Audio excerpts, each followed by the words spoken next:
नमस्कार, मैं डॉक्टर विकास पाटिल, सैरी टाकळी तालुका शिरोळ, जिला कोल्हापुर, महाराष्ट्र से हूँ।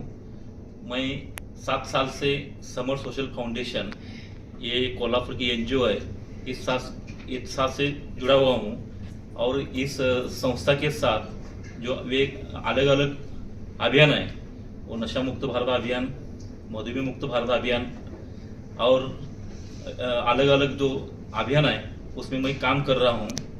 जो फॉर्मूले बनाए हैं वो फॉर्मूले के ऊपर मैं संस्था से काम करता हूँ और इसकी दखल मैं जिस संस्था में काम करता हूँ, मराठा सेवा संघ संभाजी ब्रिगेड महाराष्ट्र की एक संगठन है, उसने ली और मेरी राष्ट्रसंत तुकडोजी महाराज नशा मुक्त अभियान परिषद उसको प्रदेश अध्यक्ष पर मेरी नियुक्ति की गई।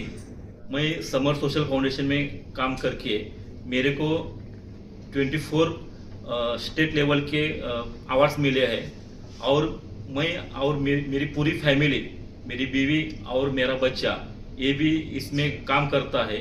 मेरे बच्चे को 18 साल होते हुए उसको राज्य स्तरीय स्टेट लेवल के 4 अवार्ड्स मिले हैं और मेरी बीवी को भी इस काम करके अवार्ड मिला है। इस तरह मैं और मेरी पूरी फैमिली अभियान से जुड़े हुए। मैं हर महीना 1 से 1.5 लाख तक इनकम लेता हूं और मैं कमा सकता हूं, आप भी कमा सकते हैं। ये वीडियो आपके पास जिन्होंने भेजा है उनको कांटेक्ट करें और इस अभियान से जुड़िए। धन्यवाद।